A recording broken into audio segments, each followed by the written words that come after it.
93.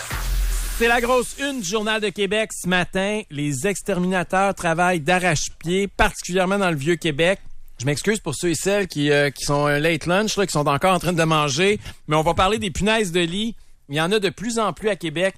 Et pour en jaser, on va parler à quelqu'un qui s'y connaît en la matière parce que c'est un expert là-dedans. Il s'agit du directeur général chez ABBA Extermination, M. Samuel Genet. Bonjour. Bonjour. Donc, Samuel, qu'est-ce qui se passe? Est-ce que vous avez remarqué, vous autres, qu'il y a plus de gens qui vous contactent parce qu'ils ont des problèmes de punaises de lit chez eux? Je vous dirais que c'est depuis les années 2000, là, c'est à chaque année, finalement, c'est une augmentation. C'est sûr que là, nous, on est dans la période de l'année, là, à cause des déménagements, où les gens sont plus sujets peut-être à s'en apercevoir ou à avoir des changements, des choses qu'ils n'ont pas eu auparavant, là, des piqûres ou on vient d'avoir un nouveau voisin d'appartement. On vient de prendre un truck de déménagement qui avait peut-être des punaises dedans. On vient de s'acheter des nouveaux meubles pour meubler le nouveau condo, la nouvelle maison. Donc, c'est toutes des choses qui augmentent le risque. Puis c'est là que les gens souvent vont remarquer ou du moins plus faire appel à nos services. Comment on peut se rendre compte si oui ou non on a des punaises de lit chez nous? Il y a plusieurs moyens. La manière la plus facile, c'est on va voir des piqûres avec le temps. Il nous envoie un analgisant en réalité pour pas qu'on se réveille. Avec le temps, on devient allergique à ce fameux analgisant-là. Donc, on peut voir des rougeurs, des piqûres qui ressemblent à des piqûres de moustiques, mais en ligne, vraiment dans les endroits de chaleur la plupart du temps. Donc, les avant-bras, les bas de dos, les aisselles. Puis souvent, des piqûres qui sont en ligne. Par contre, il faut être allergique. Donc, si on veut devancer un petit peu ça, des fois, on a un conjoint qui ne l'est juste pas, justement, puis c'est là qu'on a le doute, est-ce que c'est une bébite? Moi, je l'aurais aussi, etc. Donc, c'est vraiment pas la piqûre qui va créer le picot, mais vraiment l'analgisant auquel on devient allergique. C'est une moyenne de 6 mois. Il y en a qui sont allergiques le lendemain. Ils couchent à l'hôtel, ils le savent tout de suite. Ils savent c'est là qu'ils se sont fait pogner. D'autres, c'est 1 mois après être revenus d'un voyage qu'ils vont commencer à avoir des réactions. Moi, j'ai toujours pensé que c'était dans les pays chauds qu'il y avait ça. Je pensais pas qu'à Québec, on avait ce problème-là, surtout pas de façon importante. Ouais. Je pensais que c'était quelques personnes qui ramenaient des valises du Sud puis qui en avaient peut-être dedans, mais... Je dirais que c'est pire de beaucoup dans nos métropoles à nous autres maintenant. Là, Toronto, Montréal, Québec, c'est dans les pires. Probablement à cause du tourisme qu'on a. Ça vient de l'Europe quand même initialement, donc plus que les pays chauds. Puis c'est vraiment la chaleur de l'hiver aussi. Donc ça va être facile pour eux autres. Exact. Ils vivent dans les murs, donc les calorifères vont propager facilement les œufs, la pouponnière finalement qui va être dans nos murs. Là. Et là, là tu parles aussi, aujourd'hui dans le journal, ils parlent de Airbnb. Ils disent que c'est un des facteurs qui pourrait accélérer parce que les gens de plus en plus, évidemment, louent leur maison, leur condo, comme j'ai fait. Et ça c'est dangereux parce qu'il peut y avoir des touristes qui viennent chez vous, ils s'installent longtemps, puis là, les punaises se propagent. C'est en plein ça. C'est surtout la méconnaissance des personnes qui louent parce que, veux pas, on n'est pas un hôtelier, on n'a pas été formé pour ça, on n'a peut-être jamais eu à faire face à des punaises. Parce que les hôtels le savent, puis ils ont un protocole, c'est ça? Exact. On va faire des suivis aussi où ils ont quand même 30 personnes par mois qui passent, donc à un moment donné, ils ont un feedback assez rapide. Si une chambre en a, ils vont inspecter des chambres voisines, on va pouvoir faire une gestion... à la limite même préventive, mais Airbnb, souvent, on y pense juste pas. On loue à des amis, on loue à une personne pour 2 semaines, puis finalement, on porte peut-être moins attention. Au niveau, tu sais, le lavage va se faire différemment. Les protocoles sont différents, on n'a pas de normes vraiment préétablies à ce niveau-là. OK, là, si j'ai des piqûres puis que je pense que c'est peut-être des punaises de lit, qu'est-ce que je dois faire? Premièrement, souvent, on va commencer par regarder au niveau des matelas et des bases de lit. C'est là qu'ils vont, hein? Seulement du sang humain. Donc, étant opportunistes, ils vont se tenir proche de leur nourriture. C'est 99,9% dans les murs, les prises électriques, les calorifères. Ça sera pas nécessairement dans le lit. Mais on va retrouver des petites taches, comme je te l'ai apporté quelques exemplaires, là. Tu vois, sur la feuille, ça se trouve être l'excrément. Donc, ça, on va pouvoir retrouver des traces sans nécessairement voir la punaise. Donc, c'est des petits points noirs. Fait que si vous avez des draps blancs ou des draps pâles, vous voyez des picots noirs, c'est pas normal, là. Ou des pointes de sang, tout simplement, parce que veux pas, c'est notre sang qu'ils prennent. Souvent, on va pouvoir y avoir une petite sortie de sang là, à la sortie de leur aiguille, de leur dard, finalement. Donc, on va laisser des petites traces dans notre sang. Si on voit que c'est fréquent, c'est pas juste un bouton, là. Là, c'est on va checker un petit peu plus la base de lit, tout ça. Quand les gens ont un doute, ils downloadent l'application de notre compagnie dans n'importe quel App Store, là, ABBA Extermination, puis ils nous envoient une photo. Puis, vous savez tout de suite, vous c'est un grain de pomme, c'est pas ça. De toute façon, si on a une bébé dans notre lit, toujours le fun de savoir c'est quoi, de toute façon. Mais c'est pas une punaise de lit. Mais là, si c'est des punaises de lit, ça veut dire le lit il est scrap, il faut le sortir de là ou quoi? Non, pas du tout. Puis d'ailleurs, c'est préférable un lit traité qu'un pas traité, tant qu'à moi. Puis il y a aussi, comme je t'ai apporté quelques exemplaires pour que tu visualises toi-même, mais il y a des housses anti-acariens, mais qui sont anti-punaises de lit, non pas acariens. Donc la différence, c'est surtout au niveau du tissu. Question que ça respire, puis parce qu'on va le laisser à long terme. Puis au niveau surtout là, des zippers, parce que là, la punaise ne pourra pas traverser versus une housse standard. Puis il y a des qualités là, dans ça aussi. Ça peut éviter probablement qu'il y ait dans le matelas. Si on s'achète un nouveau matelas, ça peut être intéressant. Quelqu'un qui dit, moi, je n'ai déjà eu, mais je vis pas bien avec l'idée de redormir dedans, même si J'en ai plus, juste par rapport aux produits, des fois, c'est quand même des produits assez forts.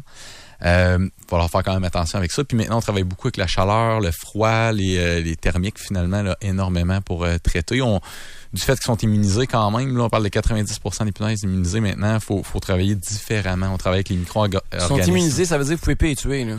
Ben, on travaille beaucoup avec les micro-organismes qui ont besoin, eux, pour vivre. Fait faut que tu leur coupes la bouffe parce que t'es pas à les tuer directement. Ben, on est capable, comme là, depuis une semaine, on a un nouveau produit, même à Québec, fait que là, on est encore en test. On fait des tests, là, comme mon petit bug kit ici, là, voir est-ce qu'ils sont immunisés. On trouve toujours une solution. Ça dépend de comment l'exterminateur est passé avant nous. Par exemple, si le voisin traite, lui, puis nous, on le sait pas. On pense que c'est un dossier récent, mais ça fait déjà 1 an qu'il traite à côté, sans savoir d'où vient la source de propagation, là.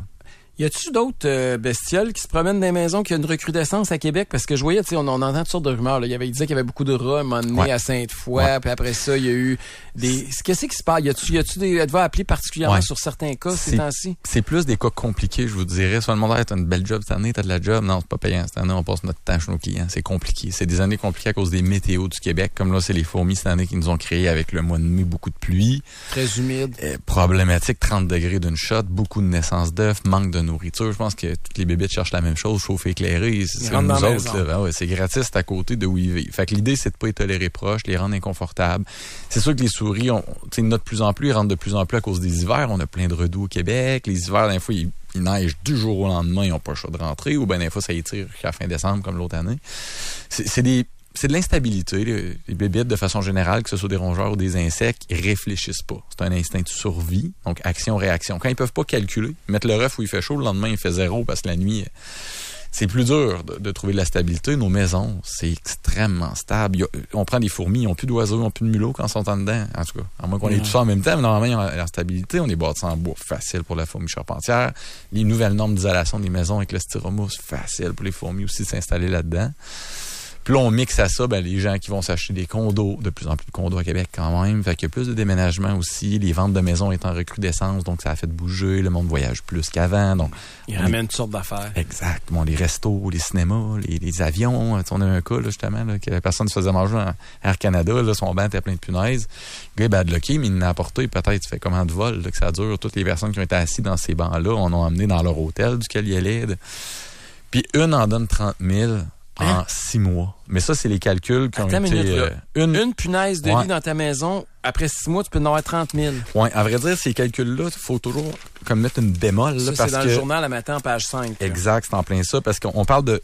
Une punaise dans sa vie, là, c'est 2 à 500 œufs dans la première 10 à 12 mois. Mais il faut comprendre que rapidement, après 30 jours, ils sont déjà adultes puis ils répondent. C'est là que l'exponentiel devient. Le calcul est toujours calculé pour 9 femelles sur 10. La réalité, c'est plus 6 femelles sur 10. Donc souvent, parce que c'est toujours l'idée on calcule toujours que c'est toutes des femelles finalement. On arrive plus à un chiffre comme 25 000 après 6 mois, mais c'est là que ça devient un problème. Si on dépasse le 6 mois, c'est souvent là que les gens commencent à avoir l'allergie. Il faut t'en rendre compte le plus rapidement possible. Exact. Il faut qu'ils vous appellent le plus rapidement possible. Ça va coûter moins cher, ça va être moins compliqué, puis ça va durer beaucoup moins longtemps. Oui, parce que le 6 mois, 1 an, là, on parle plus de milliers, c'est des centaines de milliers dans les mois qui suivent. Samuel, ça coûte une fortune si jamais on a des problèmes avec des punaises de lit ou si on pense qu'on a des problèmes avec des punaises de lit? Je pense que c'est la chose la moins chère dans notre domaine, honnêtement. Puis je sais pas encore pourquoi, parce que les produits sont un peu plus accessibles. Nous autres, c'est les prix aussi de qu'est-ce qu'on paye nos produits. Ils nous rouvrent la machine parce qu'ils veulent... Bon, c'est une épidémie, ils veulent pas. Donc, épidémie, c'est quand même un gros mot, mais Québec a été déclaré il y a 4 ans. Ça, c'est énorme. C'est plus qu'une personne sur 4. C'est gros, plus qu'une personne sur 4. Donc, ils nous rouvrent la machine, ces produits. C'est quelques centaines de dollars seulement. Une personne sur 4, quoi? Qui a été touchée par des punaises de lit actuellement à Québec. 1 sur 4? En tout cas, c'est ce qui a été, à date, là, recensé dans des études. Pourquoi je pensais que c'était 300 à Québec? Oui, ça, c'est juste dans le dernier mois. Ouais, okay, c'est juste un mois. Je pensais qu'il y avait 300 personnes qui avaient ce problème-là à Québec. C'est pas juste chez nous. Je pense que c'est les études qui ont été faites chez les quelques exterminateurs recensés là, dans l'étude. Fait que c'est gros. Juste nous autres, on a dépassé. Il y a un auditeur sur 4 qui nous écoute qui a des punaises de lit. Puis il y en a combien là-dedans qui le savent? Ben, à vrai dire, qui a été touché d'une façon où il n'est peut-être plus nécessairement. Il a pu le régler tout de suite. Comme nous autres, exemple, on a une tente au bureau. Les gens vont nous apporter une valise. Puis on va la mettre dans cette tente-là. Ils me la laissent pendant 2 heures. Puis à part les rouges à lèvres qui fondent, tout le reste va mourir. Même portable et compagnie, on laisse ça dedans. On dézippe même pas. Ils nous les laissent, puis ils repartent chez eux. Ils rentrent en bobette, idéalement. Ils prennent leur linge, puis ils mettent ça à la sécheuse, à la laveuse à eau chaude. On se donne des chances quand même. Là. L'hiver, on laisse ça dehors, congélateur pendant une couple de jours. On parle de moins 20 pendant 4 jours là, pour se donner une chance au niveau des œufs. Les adultes sont quand même assez faciles. Premièrement, on les voit. Là, ça fait gros comme des grains de pommes, puis tout ça. les œufs. C'est là que le problème est. C'est les œufs qu'on s'accroche nous autres. Tu sais, voir une punaise, nous autres, on le sait qu'on la trimballe, mais c'est bien rare. Les gens qui ont des réunions, des assemblées générales, des gros meetings, des centres de conférences, ben, ils viennent de doubler le risque. Ils peuvent passer 8 mois sans se nourrir. Quelqu'un l'apporte là, il peut attendre le prochain meeting. Plus tu voyages, plus tu augmentes tes risques, c'est évident. Puis plus il y a de gens qui couchent dans ton lit, plus ça augmente les risques aussi. Plus t'invites du monde. Noël, on a des booms à cause de ça aussi, là, parce que la visite arrive, ils viennent coucher, ils mettent les manteaux sur le lit. Ça, c'est des mauvaises habitudes quand même, mais mettez tout ça sur mon lit. Ouais. C'était-tu le fun quand on était enfant de jouer là-dedans aussi? Exact. Mais là, je veux te parler d'une autre affaire, parce que ça m'est arrivé l'année passée. J'avais acheté un chandail de laine dans un magasin assez réputé en plus. Ouais. Je l'ai ramené chez nous, puis j'avais des mythes, mais je m'en suis pas rendu compte sur le coup. Mais il a commencé à faire des trous. Et puis là, il y en avait dans les autres. Là, j'ai tout pris mes affaires, je les ai mis dans le congélateur, puis je les ai mis dans du plastique. Je savais pas quoi faire. C'était une bonne chose à faire. Mais puis j'ai pris tout ce qu'il y avait de la laine parce que j'avais lu sur Internet que c'était juste les éléments qui ont de la laine. C'est quelque chose qui est encore... Je pensais qu'il n'y en avait plus de mythes. On n'entend plus ça. Je me souviens de mon grand-père qui avait des boules à mythes. Il mettait ça dans le fond des tiroirs puis dans les garde-robes. Mais je pensais plus que c'était un problème encore aujourd'hui. Non, c'est pas quelque chose c'est pas un fléau, là. Disons que c'est pas le genre d'affaire qu'on fait pas 10 cas par jour, là. Mais on en fait plusieurs par année quand même. Ça existe encore? Ouais, ça existe beaucoup. Ça, on va pas juger, mais tout ce qui est friperie, linge usagé, veut pas t'as le contexte de contamination. Moi, c'était du linge neuf qui venait c'est fait en Chine, par exemple. Ouais. Fait que peut-être c'est arrivé par le bateau, je sais pas. Exact. Mais c'est juste plus facile quand t'as un contexte d'usager, parce que si chez toi, tu n'as eu, puis t'apportes ça dans un magasin à grande surface usagé, je n'aimerais pas de nom, mais là, c'est rapide que ton linge. Tu sais, la laine, bon, on s'entend que c'est peut-être pas ce qui se vend le plus non plus, mais pour ça aussi qu'on a moins de cas. Mais qu'on va arriver dans du usager, mais nous, là, de la laine, là, puis des... Ouais, c'est ça. OK. Puis là, tantôt, tu m'as parlé des prix, là, mais les gens, c'est sûr qu'ils sont inquiets. C'est quoi qui est la meilleure solution? Si je suis pas sûr, là, mais je pense que j'en ai. La première étape, c'est pas de vous appeler, là, j'imagine, c'est de m'assurer que j'en ai. Comment je fais pour ça? Ouais. Pour être franc, on fait évaluation gratuite. Moi, l'évaluation est gratuite? Toujours. Moi, je pars du principe que ça coûte rien de vérifier pour bien dormir. Sinon, on va faire 1 million de tests tout croche. Des fois, les gens traitent, je vais faire un préventif, je un produit, finalement, on les immunise, on les pitch chez le voisin, finalement, on en a. Là, on va arriver pour traiter, mais notre voisin en a. Puis il décide de pas traiter, on va être un peu, à long terme, pogné pour continuer de traiter. Ce qui est quand même mauvais, là. Fait qu'on peut t'appeler, là, ça coûte rien pour savoir si j'en ai ou j'en ai pas. Là, si j'en ai, ben là, tu vas me donner différents traitements que je peux faire, puis là, ça va me coûter X, Y, Z, dépendamment de ce que je veux faire. Quand c'est vraiment, exemple, toi, tu loues Airbnb, tu dis, j'ai tout checké, là. T'sais, on va quand même te suggérer de checker les bons. À date, là, ça semble pas de n'avoir. Bon, on va proposer des plans préventifs comme cette fausse prise électrique-là, qui va faire un monitoring, donc il va vérifier si là, il monte une prise électrique avec plusieurs trous. Là, ça a l'air d'une prise électrique normale, mais en fait, elle détecte si oui ou non il y a des punaises de lit. C'est une fausse prise, mais elle fonctionne pour l'électricité aussi, là. C'est juste question que ce soit esthétique. Mais ils rentrent par où, les punaises, par en dessous? Ouais, c'est truqué, là. Dans le fond, on peut la rouvrir, puis on va avoir, dans le fond, les phéromones sexuels dedans, puis tout ça. Ça permet pas à 1000%, mais question de faut avoir des doutes. Ça. Ouais, exact. Si on a, on va finalement trouver des carapaces, des exuvies qu'on appelle, donc juste la carapace, parce qu'ils vont perdre leur peau. Ça permet de les voir, là, finalement, un petit peu plus facilement avec ça. Donc, ça, c'est des trucs. On peut travailler avec des machines CO2 qui reproduisent un humain. On sait qu'on dormira pas dans ce chambre-là, on s'en va en vacances. C'est un bon moment pour l'essayer.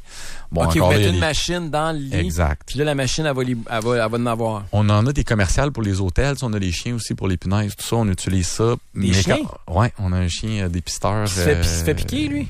Dans le fond, lui, il détecte les punaises. C'est pas infaillible, mais disons que pour un hôtel, ça peut être moins coûteux que de tout virer les chambres à l'envers. Fait que là, c'est comme à l'aéroport, là. Vous prenez le chien, vous le passez d'un lit à l'autre, puis là, il s'assit quand il pense qu'il y a des punaises dans le lit. Ouais, exemple. Il fait chambre par chambre, honnêtement, ça donne un ratio. En tout cas, c'est encore assez mitigé comme méthode, mais si on a de la punaise, mettons 80% de résultats. Fait mais c'est pas pire. Si t'as 40 chambres, il t'en trouve 4, t'arrêtes pas à 4, là. Mais c'est un signe quand même, il t'en a trouvé 4, peut-être qu'il y en avait 6, les deux autres sont plus faciles. Faut juste pas que tu couches avec le chien le soir même. Et fait que là, en tout cas, fait que c'est les façons de faire, puis il y a pas de. Là, j'ai des auditeurs qui nous écrivent, là. Moi qui ai les bébites, demandez-lui comment il a décidé de devenir exterminateur. C'est une très bonne question, Pascal. Ouais, pourquoi tu as choisi ça? Ben, tu vois-tu, moi, j'en mangeais un petit peu. Là, j'étais dans la construction avant. Je t'en ai apporté pour manger, d'ailleurs. C'est quoi tu m'as amené? Des scorpions dans le chocolat, mais là, ça, c'est un défi de gaucho. Là. C'est 20$. C'est des vrais scorpions? Ça, c'est de la vodka avec un scorpion aussi. Ça, c'est pour les plus audacieux. Fait que... C'est quoi qui est le pire, le chocolat ou la vodka? Votre cas, je pense que c'est plaisant. Ce cas-là, c'est juste plate. C'était juste un défi perdu. Pour répondre à cette question, moi, je partais de la construction. Bébites, toi, okay. Je partais de la construction. Je connaissais bien. Je voyais qu'il y a peut-être un manque de compétences aussi au niveau des fourmis charpentières. C'est quand même la chose la plus difficile dans notre domaine. Ouais. Surtout au niveau légal, là, parce qu'il y a des ventes de maisons, il y a des déclarations vendeurs pour les vices cachés, tout ça. Fait que moi, je me suis servi de mes cartes de construction. Certains sont chez nous, comme je parle à Daniel Lamontagne chez nous, qui est un ancien plombier. Et lui, il va travailler dans les rats pour nous autres. Donc, lui, ça va être vraiment une autre spécification. Quand on arrive dans les punaises de lit, c'est quasiment par défaut parce que t'as pas le choix. Faut que tu te formes, faut que tu l'apprennes. Fait que les gars sont déjà exterminateurs. C'est un fléau qui nous est arrivé. On s'est formé comme tout le monde. Mais tu dois avoir peur comme tout le monde. C'est des affaires qui t'écœurent, même si t'es exterminateur. Ma femme, plus que moi. T'as peur de ta femme? Ben ouais, des fois, ça, c'est une autre affaire. Non, ouais, je te dirais qu'on rentre en bolette chez nous pour vrai, sérieusement. Surtout que moi, j'habitais dans un bloc condo à l'époque, là, quand ça a commencé le fléau dans les années 2000. Puis même mes voisins, tu sais, connaissent mon domaine, entendaient parler de punaises. Il y avait même c'est comme si t'avais le sida, là. Ils se disaient à une certaine époque, tu sais, c'est comme il est dangereux, lui, là, il doit être porteur de quelque chose. Je pense que c'est ce qui nuit d'ailleurs, parce qu'au Québec, tu fais traiter tes punaises. T'en as plus. Mais la personne à qui tu l'as dit, ton beau-frère, lui, pour 25 ans à venir, il veut plus venir chez vous.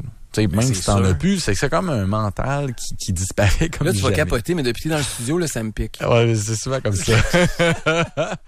C'est souvent comme ça. C'est ce que je sais que c'est psychologique, là, mais juste y penser, puis en parler, puis te voir, ça me fait cet effet-là. On n'a pas toute la même résistance aux petites bestioles. Ben, merci beaucoup, Samuel Genet, d'avoir de vulgariser ça pour nous autres, puis d'avoir rendu ça accessible. Fait que si jamais vous avez des problèmes de punaises de lit, dites-vous que vous n'êtes pas tout seul. 1 personne sur 4 à Québec a été ou est potentiellement victime de ça. Exact. On espère que ce fléau, en tout cas avec des gars comme toi, maintenant on va finir par en venir à bout. Ça va bien, je te dirais. C'est pas stressant qu'on prend un cas de punaise. Là, on peut rassurer les gens. Puis honnêtement, c'est quand même intéressant au niveau monétaire de le faire traiter. Fait que c'est pas la fin du monde. C'est juste plate quand ça a pris des proportions où tu dors plus. Puis c'est une autre affaire. Merci beaucoup, Samuel. Merci.